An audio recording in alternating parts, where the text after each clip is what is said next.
Momentum coaching centre छात्र संघ के एमडी संजीव कुमार ने बताया कि जेईई मेंस के पहले चरण का परिणाम घोषित हो गया है और मोमेंटम के छात्रों ने बहुत अच्छा प्रदर्शन किया है। उन्होंने इस सफलता का श्रेय छात्रों को दिया और कहा कि किसी भी छात्र के चयन में उसके माता पिता की भूमिका अत्यंत महत्वपूर्ण होती है। यदि माता पिता का सहयोग ना मिले तो बेहतर परिणाम प्राप्त करना मुश्किल होता है। उन्होंने कहा कि छात्र तैयारी तो करते ही हैं, लेकिन उन्हें अपने माता पिता और शिक्षकों के सहयोग की भी आवश्यकता होती है। यदि इन दोनों में से कोई भी एक कड़ी कमजोर होती है तो छात्र का चयन नहीं हो पाता। आज छात्रों ने बहुत अच्छा परिणाम दिया है और अभी तो यह केवल पहले चरण का परिणाम है, दूसरा चरण भी होना बाकी है। इसलिए यदि किसी छात्र का प्रतिशत कम आया है तो उसे परेशान होने की आवश्यकता नहीं है। वह अप्रैल में होने वाली परीक्षा में बेहतर प्रदर्शन कर सकता है। छात्र के पहले और दूसरे चरण के परिणामों को मिलाकर मूल्यांकन किया जाता है। हमारे यहाँ 90% से अधिक अंक 50 से अधिक छात्रों ने प्राप्त किए हैं। यहाँ से 200 छात्रों ने परीक्षा दी थी, जिनमें से 12 छात्रों ने 99% से अधिक अंक प्राप्त किए हैं। जिन छात्रों का स्कोर कम है उनके लिए अप्रैल में बेहतर प्रदर्शन करने का प्रयास किया जाएगा। उन्होंने कहा कि आईआईटी की तैयारी 11वीं कक्षा से ही शुरू कर देनी चाहिए। यदि आपने 11वीं की कक्षा से तैयारी शुरू नहीं की तो आईआईटी तक पहुंचना मुश्किल होगा। हालांकि एनआईटी में प्रवेश मिल सकता है, इसलिए 11वीं कक्षा से ही व्यवस्थित तरीके से पढ़ाई करनी चाहिए। आईआईटी में प्रतिस्पर्धा थोड़ी कठिन होती है, जिसमें 15 लाख छात्र परीक्षा देते हैं। जेईई एडवांस के लिए 2,50,000 छात्र बैठते हैं, जिनमें से केवल 20,000 छात्रों का चयन होता है जो आईआईटी में प्रवेश पाते हैं। उन्होंने कहा कि कुछ छात्र एक बार पढ़ने से समझ जाते हैं, जबकि कुछ को बार बार पढ़ना पड़ता है। इसलिए प्रतिदिन समय निर्धारित करके पढ़ाई करनी चाहिए।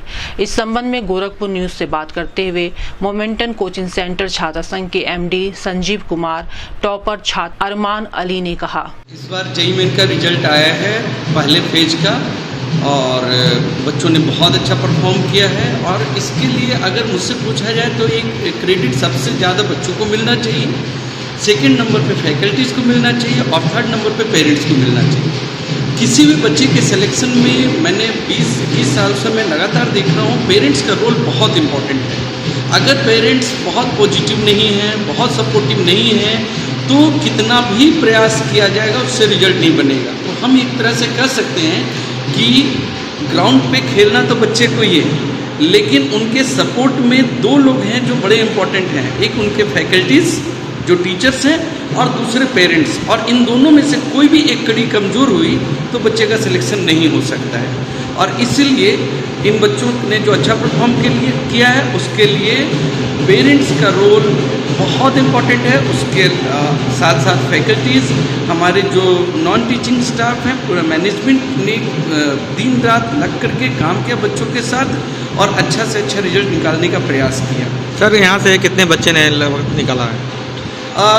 चूँकि संख्या निर्धारित नहीं की जा सकती, फेज़ 1 है, फेज़ 2 भी होगा और दोनों मिला करके फिर फाइनल लिस्ट निकलता है कि कौन से बच्चे निकले कौन से नहीं निकले। और अगर बच्चा दोनों में जेईई मेन देता है, फेज़ 1 और फेज़ 2, तो उसमें से जो बेटर होता है उसको काउंट किया जाता है। तो अभी इसके आधार पर हम लोग कह सकते हैं कि हमारे 90% से ऊपर 50 से ज़्यादा बच्चों ने स्कोर किया है। करीब हमारे यहाँ से करीब 200 बच्चों ने एग्ज़ाम दिया था और इनमें 90 से ऊपर 50 से ज़्यादा बच्चों ने स्कोर किया है। 99 से ऊपर 12 बच्चों ने स्कोर किया है। उसके अलावा भी कई बच्चों के मार्क्स किसी कारण से शायद थोड़े कम रह गए। हम लोग अप्रैल अटेम्प्ट में एक और प्रयास करेंगे और उन बच्चों के मार्क्स ज़्यादा से ज़्यादा अच्छा कराने का प्रयास करेंगे। सर, आईआईटी की तैयारी के लिए सबसे अच्छा समय कौन सा होता है? आईआईटी की तैयारी 11वीं से शुरू कर देनी चाहिए। अगर 11वीं में आपने आईआईटी की तैयारी नहीं शुरू करी तो इसका मतलब है कि आईआईटी तक तो पहुंचना बहुत कठिन होगा। एनआईटी पहुंचा जा सकता है, लेकिन आईआईटी तक पहुंचने के लिए आपको 11वीं से बहुत अच्छे से और बहुत ही सिस्टमेटिकली पढ़ाई करनी पड़ेगी। लड़ाई थोड़ी कठिन है।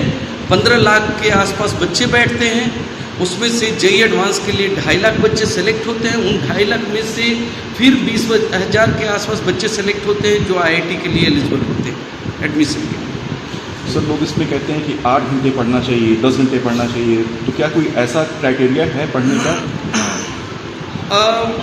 ऐसा क्राइटेरिया बच्चे पर डिपेंड करता है। कुछ बच्चे ऐसे होते हैं जो थोड़े फास्ट लर्नर होते हैं, वो 4 से 5 घंटा भी डेली पढ़ रहे हैं, वो बहुत सफिशिएंट है। इसमें सबसे इम्पॉर्टेंट क्या है? रेगुलरिटी।